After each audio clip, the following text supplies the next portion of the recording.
Sinundan ng guro ang kanyang pinakamahusay na estudyante papauwi sa kanilang bahay at doon nakita niya ang ginagawa ng bata. Sa isang silid-aralan ay matyagang nag-aabang ang bawat estudyante ng recess. Si Julia na history teacher ng paaralan ay kilala sa kanyang malalim na paninindigan para sa ikabubuti ng kanyang bawat estudyante. Isa na dito si Matthew na kanyang inoobserbahan. Ang bata na dati kasing masigla at mapagpartisipa sa klase ay waring nag-iba na sa hindi malamang kadahilanan.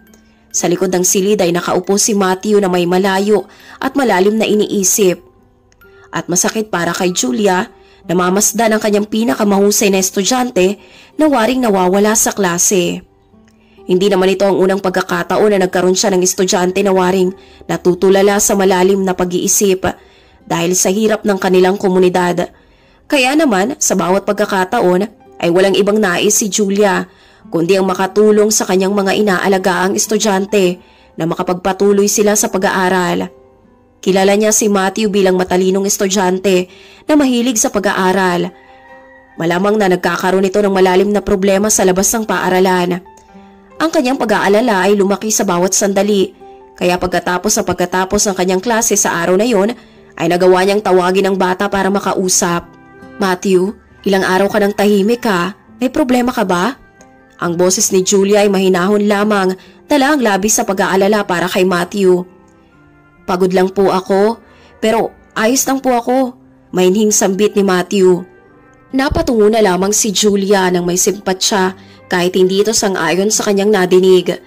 May nagsasabi sa kanyang isip na may mabigat na dahilan pang pinagdadaanan si Matthew na kanyang sinisikreto. Determinadong alamin ang sitwasyon kaya nagawa niyang sundan si Matthew matapos ang eskwela. Gumagawa ng maingat na distansya para di siya mahuli. Pero sadyang nasurpresa siya sa kanyang nakita na tila nag-iba si Matthew ng daan na dapat niyang tatahakin. Imbis na umuwi ay nagdaan si Matthew sa daan patungo sa isang medyo abandonadong gusali. Kinabahan si Julia sa puntong yon. Bigla niyang naisip na baka na-impluwensya na si Matthew ng masamang bisyo. Pero nang sundan niya ang bata papasok ng gusali, ay naluha na lamang siyang bigla nang dahil sa kanyang namasdan. Nakita niya si Matthew sa harap ng isang lumang blackboard. Nagsusulat dito ng mga aralin na kanyang natututunan araw-araw. At sa harap niya ay nakikinig ang grupo ng mga kabataan na hindi nabiyayaan ng pagkakataon na mag-aral. Mga bata na pinagbabawalan ng kanilang mga magulang na matuto at pinagtatrabaho lamang. Matinding pagpaparangal sa kanyang estudyante ang nadarama ni Julia. Habang nagpapatuloy siyang lumuluha, natutuwa naman siya na nagawang matutunan ni Matthew at ibahagi sa iba ang kanyang buong natutunan sa buong araw ng klase. Nananatili si Julia na nakatago, nakikinig sa bawat tanong ng estudyante ni Matthew. Gusto lamang pala ng bata na gumawa ng malaking pagbabago. Pero bakit nga ba siya ganun kalungkot sa klase at anong tulong ang kanyang kailangan? Sadyang napapahanga siya kay Matthew sa ginagawa nitong pagbabahagi ng kanyang mga bagong kaalaman sa iba. Matapos ang pagtuturo ay nag-uwian na rin ang mga batang tinuturuan ni Matthew. Si Matthew naman sa kanyang pag-alis ay patago muling sinundan ni Julian hanggang sa ito'y makauwi sa kanilang bahay. Papasok ng bahay ay napansin ni Julian na waring ninenervyos si Matthew. Naghintay muna si Julian ng ilang sandali pagkapasok ng bata hanggang sa makadinig na siya ng malalakas na pagsigaw sa loob ng bahay. Nabahala naman ang guro sa malalakas na sigawan at pag-aargumentong kanyang nadigdinig. Napapaisip na lamang siya ng isang hakbang na dapat niyang gawin para maresolbahan ang problema. Kailangan niyang matulungan ang bata. Sa loob ay mas lalo pang lumalakas ang pagsisigawan. Paglapit ni Julia ay nagawa pa niyang mas madinig ng malinaw ang bawat mapang-abusong salita na dapat ay hindi nadidinig ng sino mang bata gaya ni Matthew. Nagawa ni Julia na makalapit sa harap ng pinto ng bahay nila. Determinadong makihalo at makialam dahil hindi pwedeng hayaan lamang ang ganong klaseng sitwasyon ng walang ginagawa. Alam niyang naging parte ito ng kanyang responsibilidad. Ilang sandali pa ay nagawa na siyang pagbuksan ng pintuan kung saan bumungad nga sa kanya ang isang lalaki na malamang siyang ama ni Matthew. Si Christopher naman pagkabukas ng pinto ay nagtaka. "Kayo po ba si Mr. Christopher? Tama po ba? Ang ama ni Matthew?" Pambungad na tanong ng guro na napag-alaman ang ngalan ng Christopher dahil sa student file ng bata. Napasimangot naman si Christopher. Malinaw na hindi niya ikinatutuwa ang pagbisita ng guro. Oo, ako nga. Pero wala na kayong pakialam sa personal naming buhay. Kaya pasensya na, guru ka lang. At ano man ang mangyari sa loob ng aking bahay ay sa akin lang. May pagtataas ng boses na salita ni Christopher. Si Julia naman ay nanatili lamang nakalmado. Pasensya na. Masyado lang ako nag-aalala sa kalagayan ni Matthew. Kaya nais kong malaman kung ano talaga ang problema. Nangihinayang ako dahil isa siya sa pinakamatalino kong estudyante. Ang pag-aalala ni Julia ay hindi na mawala sa kanya. Uulitin ko ho, ma'am. Labas ka na ho sa usaping pamilya namin. Huwag ka nang makisali dahil baka pagsisihan mo pa. Nagawang takuti ni Christopher ang guro na hindi naman din nagpatinag dahil sa matindi niyang determinasyon. Matapos mapagtanto na ang kanilang pag-uusap ay walang magandang kakahantungan, ay nagawa na lang nilang magbitaw ng huling salita. Huwag mo na lang ho sanang sasaktan si Matthew. Yun na lang ho sana ang pakiusap ko. At hindi ho ako natatakot sa pagbabanta mo. Sabay alis ni Julia na nagawa namang magtungo sa police station para tulungan ang bata. Nagawa niyang ipaliwanag sa mga otoridad ang sitwasyon na kinalalagyan ni Matthew at ang mga pagsisigawang kanyang nadinig. Sinabi din niya na kailangan ng umakto ng pulis bago mahuli ang lahat. Positibo din naman siyang tinugunan ng mga otoridad. Hindi nagsisi si Julian sa kanyang ginawa para sa kanyang estudyante. Umaasa siyang makakatulong ng malaki ang mga pulis para maresolbahan ang lahat. Sa sumunod na araw habang naghahanda sa pagpasok ay nabagabag na lang bigla si Julian nang hindi magpakita si Matthew sa kanyang klase. Anong ginawa ni Christopher? Bulong ni Julian sa kanyang sarili. Dala ang determinasyon na mahanap si Christopher ay agad na gumawa si Julian ng paghahanap. Binisita niya ang bawat lugar na pwedeng puntahan ni Matthew, mula sa library na lagi niyang pinupuntahan para magbasa, sa parke na madalas niyang paglaruan kasama ang kanyang mga kaibigan, at sa student snacks bar na madalas niyang bilhan ng candy na kanyang kakainin sa eskwela. Pero wala ni isa man sa kanyang tinatanungan ng nakakaalam kung nasan si Matthew. Si Julia ay nag-aalala ng sobra at saka siya dumiretso sa abandonadong gusali kung saan niya huling nakita si Matthew na nagtuturo. Pero wala din doon ang bata. Dito na nakadama ng takot si Julia. Iniisip na baka nagawang ikulong si Matthew ng kanyang ama.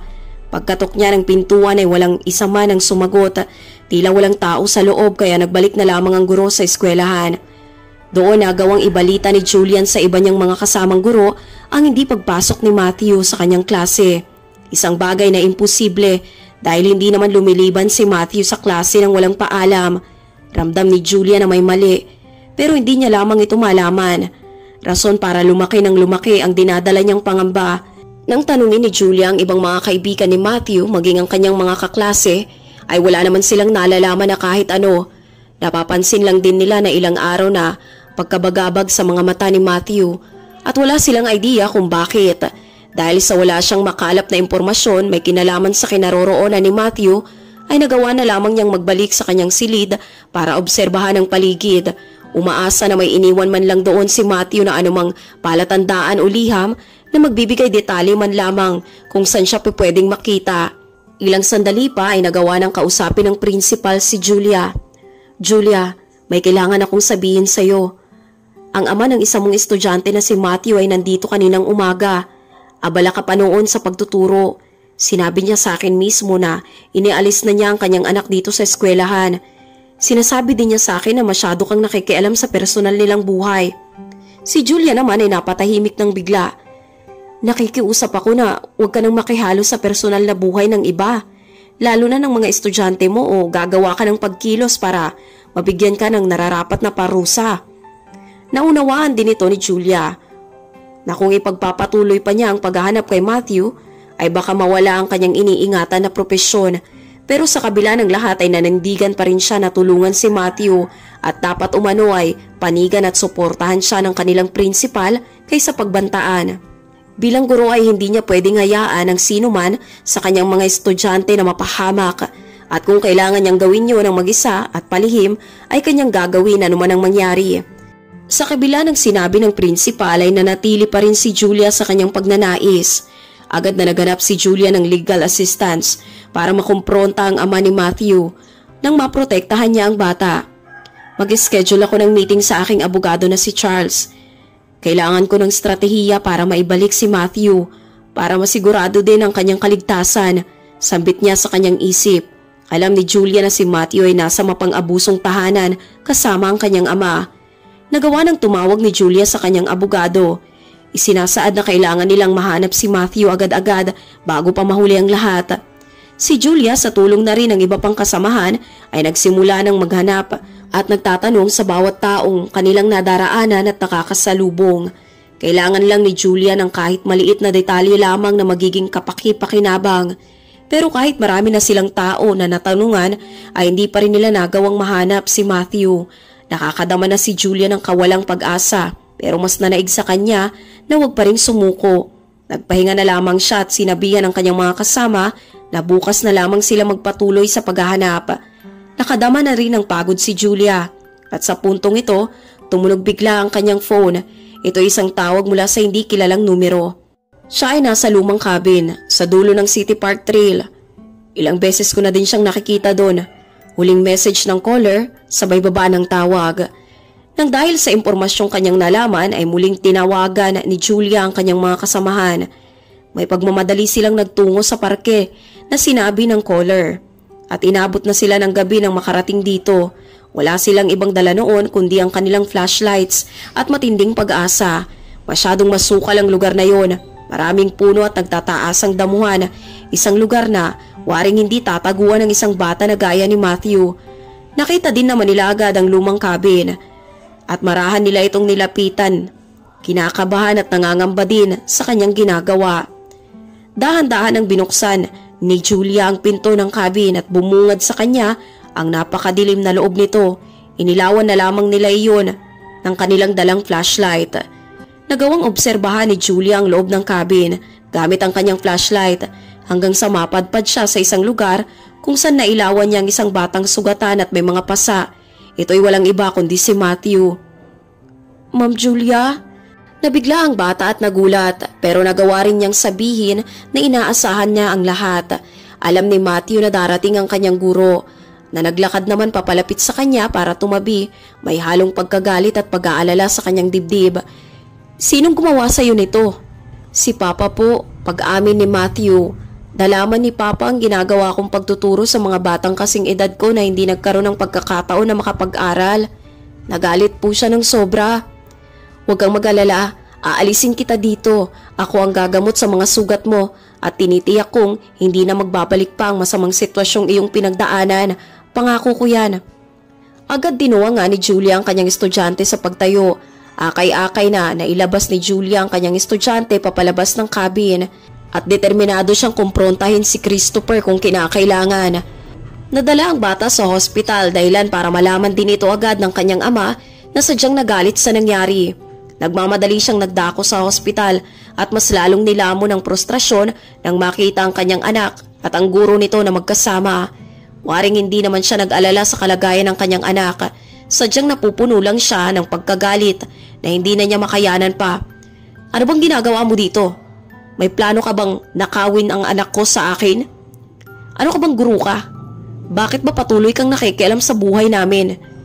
Pinoprotektahan ko lang si Matthew sa isang bagay na dapat ay ginagawa ng isang ama. May tindig na sinabi ni Julia kay Christopher ng harapan. Nakita mo ba yung nangyari kay Matthew? Hindi gagawin niya ng isang matinong ama. Ang lakas ng kanilang pag-aargumento ay pumukaw sa atensyon ng mga nagdaraan na agad nagpalibot sa labas ng kwarto para masdan ang eksenang nagbubulungan at nagkakatinginan. Pagsisisihan mo tong ginagawa mo, Julia. Maniwala ka. Pananakot ni Christopher sa mahinang boses nang walang masyadong nakakadinig. Hindi naman nagpatinag si Julia at nagawa pang titigan si Christopher ng diretsyo. Para maprotektahan si Matthew, nakahanda akong harapin ang anumang gagawin mo. Tsak naman ako na dahil sa mga witness na makakakita sa iyong pag-uugali, ay mag-aalanganin kang magkaroon ng pagkakataon. Iuuwi ko si Matthew nang hindi mo na siya masaktan pang muli. Pinapakita ni Julia na nakahanda siya sa anumang pwedeng mangyari. Matapos tumingin ng matalas kay Julia ay lumisan na lamang si Christopher. Napagbuntong hininga na lamang si Julia, nakakadama ng magkahalong kaginhawaan at bigat na naging dulot ng pangyayari. Nang dumating na ang sandali ng pag-discharge ni Matthew, ay naglakad na siya pabalik ng lungsod. Nakahanda ng harapin ang anumang hamon na kinakailangan niyang pagdaanan. Ang desisyon na maiuwi si Matthew sa kanyang tahanan ay hindi madali para kay Julia. Pero yun lamang ang pwede niyang pagpilian na gawin. Bago tayo umuwi ay may kinakailangan pa tayong daanan, Matthew. Kailangan natin ng tulong hindi lamang sa legal na paraan kundi maging sa school administration din, pagpapaliwanag ni Julia. Pagkarating nila sa eskwelahan, si Julia ay naglakad kasabay si Matthew sa corridors ng eskwelahan. Nagawa nilang makarating sa opisina ni Mr. Severino, ang kanilang principal, kung saan umaasa si Julia ng matinding pagsuporta. Mr. Severino, may kailangan akong sabihin sa inyo ng madalian tungkol kay Matthew. Biktima po siya ng seryosong pang-aabuso mula sa kanyang sariling ama. Ako po na iniiwas nyo na makihalo sa buhay ng iba, pero hindi ko po matiis na hindi tulungan si Matthew sa pang-aabuso niyang pinagdaraanan. Kaya dinala ko po siya dahil kailangan niya ang aking pagsusuporta at maging kayo rin. Nagsimula na rin magkwento si Julia may kinalaman sa mga bagay na nangyari. Ang ekspresyon naman ng principal ay naging kabaha-bahala. Julia, nauunawaan ko naman ang mga sinasabi mo kung paanong pinag-iingatan at minamahal mo lamang ang iyong estudyante. Pero uulitin ko, labas ka sa problemang pamilya ng iba. Hindi mo trabaho yan at hindi natin pwedeng ibigay ang klase ng suporta na hinihingi mo. Si Julia ay nakadama ng magkahalong frustrasyon at hindi makapaniwala. Mr. Severino, bata po ang naaabuso. Ang ating pinag-uusapan. Nauunawaan ko pero may limitasyon ang lahat ng ating ginagawa. Inirerekomenda ko na gumawa ka ng legal na aksyon may kinalaman dyan. Sambit ng principal at nauunawaan ito ni Julia na lumabas na lang ng opisina nang may pagkadismaya sa naging pagtatapos ng kanilang pag-uusap. Siya ay sumakay ng kanyang kotse papuntang opisina ng kanyang abogado na si Charles. Huwag ka mag-alala, Matthew. Magtiwala ka lang sa akin. Hindi ko hahayaang may masamang mangyari sa'yo. Napatungo naman ang bata. Nagtitiwala po ko sa'yo, ma'am. Pagkarating sa opisina ni Charles, ay nagawa ng ilatag ni Julia ang lahat ng ebidensyang kanyang nakolekta. Kabilang na ang mga larawan ng mga pinsala ni Matthew at detalyadong pangyayari sa naganap na insidente. Julian, masyadong seryoso ito. Kailangan nating maganda ng petisyon para sa isang emergency custody at restraining order din para sa ama niyang si Christopher. Ginagawa mo ang tama at nararapat lang na sa iyo mapunta ang kustodiya ng bata. Pag-aatas ni Charles sa nararapat na gawin. Nagawa ng trabahuin ni Charles ang lahat ng legal na dokumentong kinakailangan at si Julia naman ay naupo na lamang sa tabi ni Matthew. Ang laban ay magiging mahaba na napupuno ng legal na hamong hindi aatrasan ng nakahandang harapin ni Julia. Nakahanda siyang gawin ang lahat maprotektahan lamang si Matthew. Pagkapasa ng mga dokumento ay nagsimula na ang pagpuproseso. Ako nang bahala na mag-submit nito sa korte sa lalong madaling panahon. Huwag kayong mag-alala. Hindi ko kayo iiwan sa kasong ito. Mahalaga na iniuwi mo ang bata sa iyong bahay. Dala lang ang ebidensya ng kanyang natamong pinsala. Makukumbinsin nito ang batas na ginawa mo ang tama lalo na kung mapatunayan natin na hindi ka din nagawang tulungan ng mga pulis. Paglilinaw ni Charles kay Julia. Si Julia naman ay nakadama ng magkahalong pag-aalala at determinasyon. Alam niya na ang darating na mga linggo ay magiging mahirap ang lahat. Pero hindi naman siya nag-iisa. Bukod kay Matthew na nasa kanyang tabi, ay nasa panig din niya ang batas sa presensya ng kanyang kaibigang abogado na si Charles. Masaya siyang mabago ang tadhana ng bata at gawin itong maayos. Sa bahay ay nagawang alagaan ni Julia si Matthew na parang tunay niyang anak at pinahahalagahan naman ng bata ang kanyang nararanasang pagmamahal at pag-aalaga. Sinabi ni Matthew na ang kanyang ina ay namatay ng dahil sa panganganak sa kanya at yun umano ang dahilan kaya't ganun na lamang siya tratuhin ng kanyang ama. Kaya't maaga pa lamang ay natutunan na niyang alagaan ang kanyang sarili. Sa bawat sinasabi ng bata ay mas lalong nagiging determinado si Julia na makuha ang kustodiya. Nais niyang makatulong sa isang bata na sadyang nagdaan sa mabigat na sitwasyon sa mura pa lang na edad. Ilang linggo matapos magsagawa ng legal na aksyon para sa kustodiya ni Matthew, si Julia ay nagpunta na sa korte. Nag-aantay sa pagsisimula ng unang hearing. Si Matthew ay labis na kinakabahan. Ang lahat ay nakahanda na. Ano't ano pa man ang mangyari ay kailangan nating masiguradong madala si Matthew sa ligtas na lugar. Sa pagsisimula ng paghuhukom ay agad inilaban ng abogado ni Christopher ang karapatan ng ama sa kustodiya ng kanyang anak Ang aligasyon na sinasabi ni Miss Julia ay eksaherado, Your Honor. Wala siyang gaanong nalalaman sa tunay na sitwasyon ng pamilya, pangangatwiran ng kalabang abogado. Si Charles naman ay naging kalmado lamang, nananatiling tutok sa bawat sandaling lumilipas. Nagawa niyang ipresenta ang mga larawan ni Matthew at medical reports na nagpapatunay ng kanyang nataong pag-aabuso. Kabilang na ang ilang testimonya mula sa ilan nilang kapitbahay na nakakadinig sa malalakas na pag-aargumento. Ang kaligtasan ni Matthew ay nasa ating mga kamay. May kinalaman ito sa Child Protection Act. Matapos ang presentasyon na kanyang ginawa ay pinapunta na niya si Matthew sa harapan para magsalita. Doon sa hukuman kung saan siya nanumpa ay nagawang ibahagi ni Matthew ang kanyang istorya. Sinambit niya kung paano siyang binantayan ni Julia sa bawat oras at inalagaan sa bawat oras ng kanyang pangangailangan. Ang pagdedebate sa hukuman ay nauwi sa maraming salungatan at ilang beses na pag-aakusa. Hanggang sa ang hukuman ay naganda na sa paghahatol. Ang tensyon sa hangin ay sadyang hindi mapigilan pa habang nag-aabang ang lahat sa desisyon. Maya-maya pa matapos ang paghihintay na inaakala ng lahat na wala ng katapusan ay inihayag na rin ang huling desisyon bilang pagkukonsidera sa mga ebidensyang naipresenta at sinabi mismo ng bata. Ang hukumang ito ay nagdedesisyon na si Matthew ay mananatili muna sa pangangalaga ng State Custody Shelter hanggat hindi pa nagagawa ang pinal na desisyon. Kailangan pa naming siguraduhin kung saan talaga magiging maayos at ligtas ang bata, kaya't kinakailangan pang malalim na i-evaluate ang sitwasyon. Pagdedeklara ng judge na nagkaroon pa pala ng hindi pa tapos na paghahatol. Naging malaking dagok naman para kay Julia ang naging desisyon ng korte. Dahil sa paraang yun ay hindi niya makakasama pa si Matthew. Malamang din mahirapan lamang siya sa state custody na kanyang pupuntahan. Masyado ng maraming pinagdaan ng sakit si Matthew at naniniwala naman din si Julia sa desisyong inilatag ng batas na wala namang ibang nais kundi ang maayos na kalagayan para sa bata. Matthew, huwag kang mag-alala. Kailangan mo munang sumama sa kanila pero maniwala ka, gagawin ko ang lahat ng makakaya ko upang matulungan ka lang at maalagaan. Hindi ako susuko. Si Christopher ay lumabas na ng courtroom, taglay ang madilim na ekspresyon habang binubulong sa kanyang sarili na hindi pa natatapos doon ang lahat. Hindi naman din nagpatinag si Julia gaya ng dati. Nagsisimula pa lang ang laban at nakahanda siyang protektahan si Matthew hanggang sa kaduluduluhan ng lahat. Nang dahil sa pagkakawalay ni Julia at ng bata ay sadyang naging mabigat sa kanya ang bawat araw na lumilipas. Nagawa niyang bisitahin ang shelter nang sumapit ang nakatakdang araw ng pagdalaw.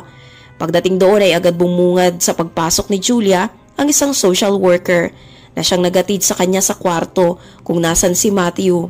Mukha namang kalmado ang bata pero ang kalungkutan ay maaaninag mo sa kanyang mga mata. Nagsalita na rin ang bata nang siya'y makita. Miss Julian, kumusta ka na Matthew? Maghintay ka lang, ginagawa ko na ang lahat ng paraan para magkasama tayong muli. Napayo ko naman si Matthew sa kanyang nadinig. Sige po, natatakot lang po ako kasi baka hindi na ako makabalik pa ng school o makita ko pa kayong muli. Sambit ng bata nang may pagkahalong pagkalungkot at hindi makapaniwala. Natatakot din po ako sa mga batang tinuturuan ko. Natatakot po akong mawala ang lahat. Ang bata ay napapaluha. Nangangako ko Matthew na hindi ako hihinto hanggat hindi ko nasisigurado ang iyong kaligtasan. Dagdag pa ni Julia na kapag umayos na ang lahat ay magkasama nilang tuturuan ng mga batang estudyante Matthew. Hindi ka na nag-iisa ngayon, tandaan mo yan. Ilang sandali pa ay dumating na ang social worker para sabihin kay Julia na oras na ng pagbisita ay ganap ng matatapos. Ayaw niya sanang iwan doon kahit saglit ang bata pero wala siyang magagawa dahil yun ang nararapat niyang gawin. Pero bago pa umalis ay nagawa niya munang magsalita sa bata ng seryoso. Matthew, nais ko lang sabihin sa'yo na kung ano man ang nangyayari ngayon ay hindi mo ito kasalanan. Nandito lang ako para sa'yo palagi. Puprotektahan kita ano man ang mangyari. Naiiyak namang niyakap ni Matthew ang kanyang guro. Maraming salamat po ma'am. Huwag niyo po sana akong kalimutan dito. Pagsakay ng kanyang kotse para lumisan ay nadama naman ni Julia ang bigat na pinapasa ng kanyang responsibilidad. Alam niya na ang legal niyang pakikipaglaban sa tunay na ama ng bata ay mahirap at komplikado pero nagagawa niyang lumakas at maging matibay nang dahil sa estudyante niyang parang anak niya kung ituring. Pagka-uwi ay agad niyang binalikan ang bawat detalyeng kinakailangan para mapaghandaan ang laban sa hukuman. Hindi lamang bilang isang guro, kundi bilang isang tao lang na nagliligtas ng isang batang naaabuso. Nilisan ni Julia ang state shelter, dala ang magkahalong emosyon ng kanyang kaloob-looban. At ang pinakamalakas dito ay ang determinasyon na matulungan at mapabuti ang kalagayan ni Matthew. Si Charles at Julia ay mas pinalalim pa ang pag-iimbestigang ginagawa nila kay Christopher. Kailangan pa natin ng maraming impormasyon para mas makilala pa natin si Christopher. Siya, sige. Ako ang magbibigay suri sa nakaraang pulis at social service reports. Kailangan pa nilang mabaon si Christopher sa kasong pang-aabuso. At nakahanda na rin silang gamitin ang lahat ng testimonya ng matagal na nilang naging kapitbahay. Ito ang naging trabaho ni Julia na kumuha ng testimonya mula sa mga kalapit-bahay ni na Matthew dati na kahit papano ay may kaunawaan sa tunay na nangyayari.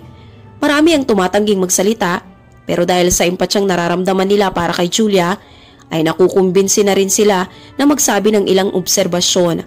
Sinabi ng isang matanda na minsan noon habang nakatanaw siya sa kanyang bintana ay madalas siyang mapansin si Matthew na naglalarong mag-isa at parang napapabayaan. Naisip niya umano na kailangan talaga ng bata ang atensyon at labis siya ditong naaawa. Ang bawat testimonya ay nakadagdag pa ng complexity ng kaso nang mas nagpapalakas pa sa posisyon ni Julia at ni Charles. Bumuo sila ng isang mabigat na kaso pero alam din nilang parehas na gagawin din ni Christopher ang lahat para baliktarin ang mga akusasyong nasabi hanggang sa makausap na nila ang dating matalik na kaibigan ng ina ni Matthew. Nang may direktang kaalaman sa hindi magandang pag-uugali at pakikitungo ni Christopher sa kanyang yumaong asawa bago pa man maipanganak si Matthew. Gayunpaman, ang lalaki na yon ay nag-aalinlangan naman na magsalita. Gusto kong tumulong, ma'am. Maniwala ka, pero nag-iingat lang ako. Paano na lang kung malaman niyang akong nagsalita? Ayokong madamay sa galit ni Christopher. Kilala ko siya at delikado siyang tao. Pagsisiwalat ang lalaki habang kinakausap ni Julia sa isang cafe. Hinawakan naman ni Julia ang balikat ng lalaki at tinitigan ng diretso. Malaki ang maitutulong nito sa bata para magkaroon siya ng maayos at magandang buhay. Nangangako ko na gagawin namin ang lahat para maprotektahan ka. Pagsisigurado ni Julia sa kanyang kausap at nagpapakita ng labis na determinasyon. Napatahimik ng saglit ang lalaki. Sige ma'am, magsasalita na ako. Para ito sa bata. Pangahawakan ko ang pangako niyong yan. Ang desisyon ng lalaki ay nagbigay ng bago at mas malakas na pag-asa sa kaso. Matapos kunin ang kinakailangan nilang impormasyon ay nagawa ng umalis ni Julia at Charles sa cafe.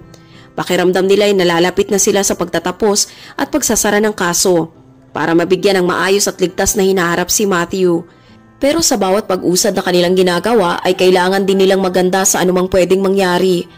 Armado ng katotohanan at pagsuporta ng batas dahil na rin sa unti-unting nagkakalat na balita na may kinalaman sa kaso ay napupukaw na rin ang interes ng media. Ang mga reporters ay nagkalat na sa courthouse para magkaroon lamang ng magandang kuha at kaalaman sa pag-usad ng kaso. Damang-dama naman ni Julia ang bigat ng sitwasyon sa ngayon. Nangangamba din sa impluwensyang kanilang nakuha. Habang nakatingin sa mga press ay pumasok na lamang ng diretsyo si Julia sa courthouse. Ang loob ay nababalutan naman ng atmosperang binubuo ng tensyon. Ang hearing ay nagsisimula na rin noon nang dumating si Charles at dala ang pag-aalala ng ekspresyon. Julia, nais kong sabihin sa iyo na si Christopher ay nag-alok sa atin ng isang deal. Paglalahad ni Charles ng pabulong. Sinisiguradong walang iba pang makakadinig. Nasurpresa naman si Julia. Isang deal? Anong deal?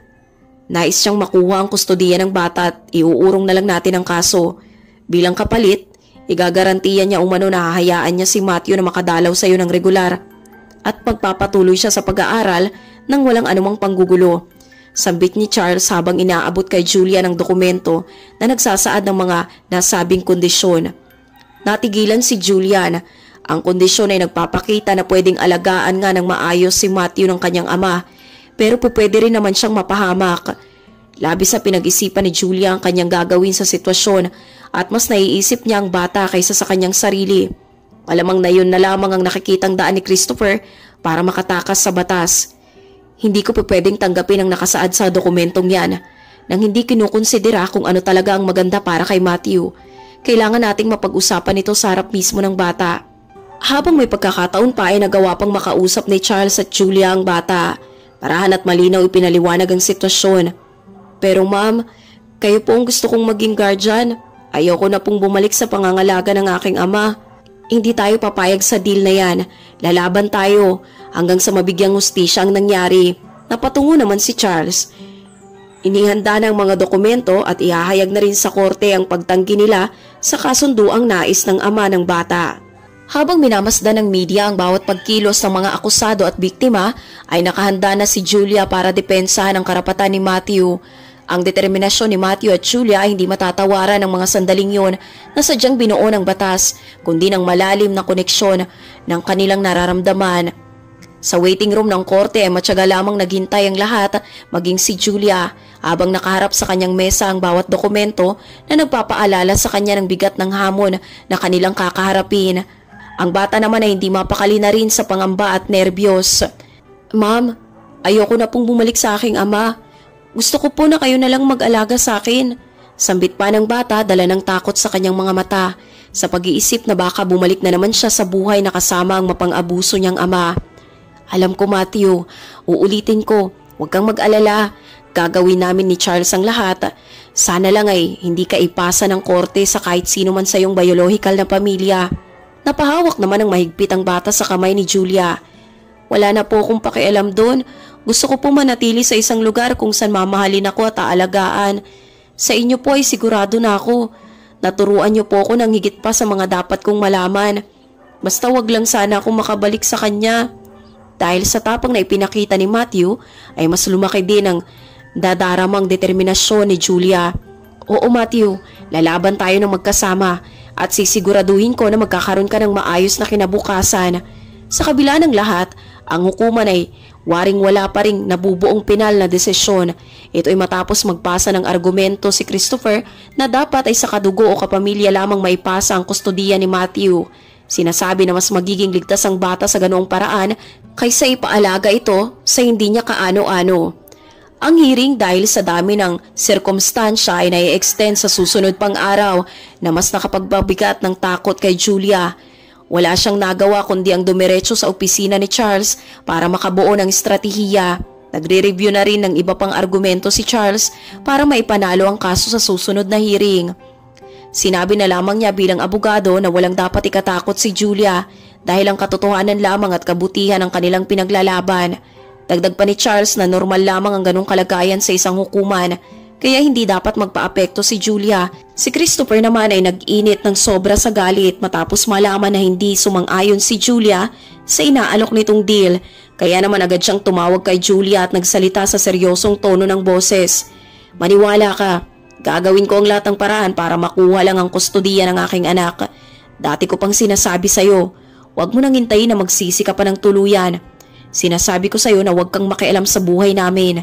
Mas mapapasama sa akin ang bata na yan kung magpapatuloy siya sa pagkampi sa'yo sa korte. Sa kabila ng pinapakitang galit ay nagawa pa rin tapusin ni Julia ang kanilang pag-uusap. Huminga muna siya ng malalim at nanatiling kalmado. Wala na akong pakialam sa sinasabi niya Charles at ayoko na rin siyang sagutin basta't gagawin natin ang lahat para kay Matthew. Nagawa namang ilista ni Charles ang mga pananakot na yon sa kanyang notepad na tsak magkakaroon ng malaking impluwensya sa kaso. Sila ay pilit nang naghahanda sa huli ng pagkikita nila ang komprontasyon sa korte. Habang nag-aabang naman ang pagkakataon si Julia para makadalaw ng shelter, mas lalo namang tumitibay din ang kanilang pagsasamahan dahil sa laban na kanilang kinakaharap. Marami sa mga tao ang nagrarally sa labas na sila'y nakasuporta sa pinaglalaban ni Julia. Ang courtroom ay sadyang binabalot na ng tensyon habang naghahanda ang dalawa sa pagsisimula ng pinakahuling paglilitis. Nagawa na ring maglahad ng magkabilang panig ng kanya-kanyang dokumento sa hukom. Nang magkaroon ng oportunidad si Julia para magsalita ay buong tapang niyang sinabi, "Kagalang-galang na hukom, hindi po kami naririto para pag-usapan lamang ang kustodiya ng bata. Gusto ko din pong makumpirma ang magandang kinabukasan para sa kanya at kaligtasan.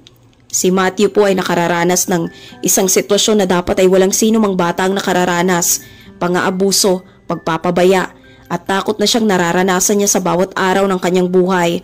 Totoo po na ako isang guro lamang, pero ako din po ay tao na may malalim na pagmamahal na nararamdaman para sa bata. Hindi lang po ito tungkol sa obligasyon, kung para masigurado lamang ang kaligtasan at ikasasaya ni Matthew.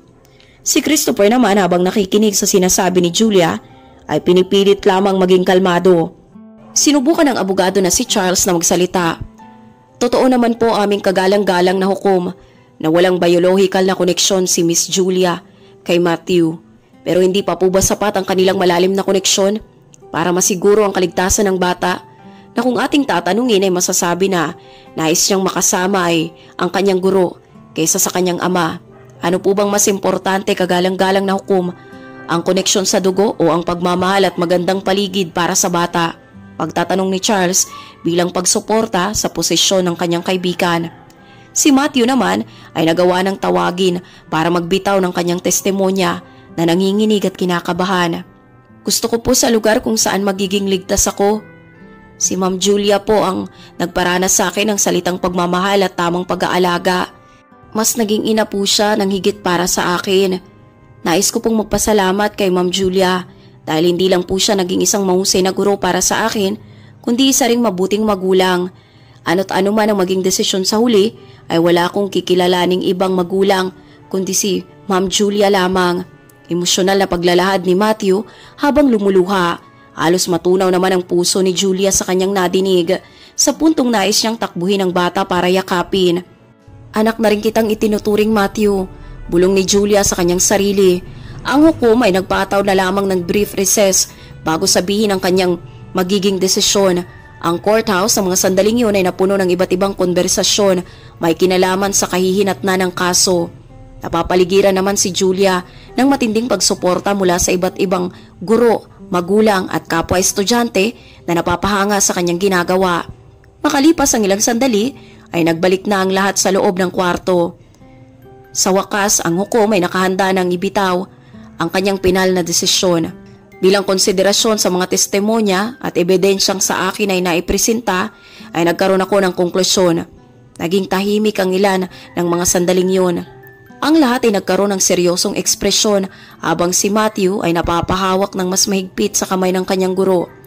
Ilalahad ko sa inyo ang isang krusyal na pagdedesisyon. Naging mahirap ang kaso at mabigat at ang hangad natin dito at ang mabigyan ng bata ng magandang at ligtas na kinabukasan. Ipinapasa ng batas ang kabuuang kustodiya ng bata kay Miss Julia. Nang madinig ang pagdedesisyon ng hukuman at naginhawa ang bigla si Julia, napahinga naman ng malalim si Matthew at nagsimula ng mapangiti. Hindi nila alam na may idadagdag pa rin ang hukom sa kanyang sinabi.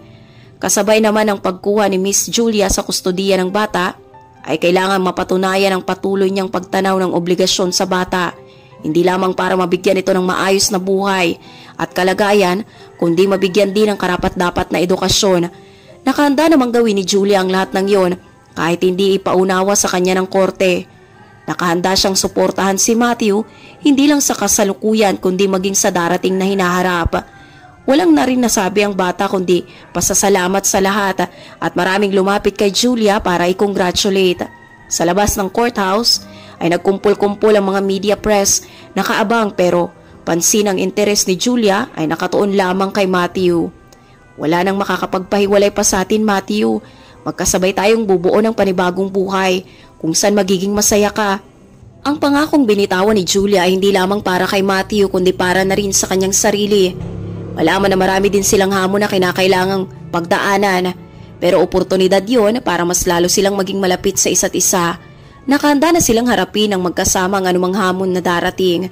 Isang beses habang nag-aalmusal si Julia at Matthew at napag-usapan nila at napagkasundo ang ayusin at pagandahin ang lugar na ginagamit ni Matthew para makapagturo at makapagbigay edukasyon sa ibang bata. Sa paraang yun ay makakapagbigay din sila ng pagbabago sa buhay ng iba na siyang hinahangad ni Matthew noon pa. Gumawa ang dalawa ng solidong plano para makalikom ng donasyon at makahanap ng volunteers para mapasimula ng kanilang naiisip. Ang abandonadong gusali ay napag-isipan ni Julia na ayusin at gawing isang learning center para sa mga batang hindi nabigyan oportunidad na makapag-aral. Mga batang natuto ng edukasyon ng walang bayad. Makalipas lamang ang mahigit isang taon, sa tulong na rin ng mga volunteers at pagsuporta ng mga tao sa komunidad, ay nagawa nilang maitatag ang shelter. na nagagawa ng tumulong sa maraming bata. Masaya si Julia at Matthew sa naging resulta ng lahat, lalo't nakikita nila ang mga ngiti at kaligayahan ng bawat bata sa ekspresyon ng kanilang mukha. Si Christopher ay nagawa na ring mahatulan na makulong sa kasong pang-aabuso, habang si Julia naman at Matthew ay nagsasama ng masaya at masagana. Malaki ang pasasalamat ni Julia na sa kabila ng mga naganap na pananakot at pagbabanta ay nanatili siyang matapang at may paninindigan para sa tama. Hindi naman siya nagkamali na manindigan sa kanyang ginagawa, kasabay ng pagtitiwala sa may kapal na alam niyang hindi siya kailanman pababayaan. Lalo na si Matthew na wala nang hinangad kundi ang makadama ng totoong pagmamahal ng isang magulang na ngayon ay kanya nang nakakamit sa presensya ng kanyang bagong magulang na si Julia.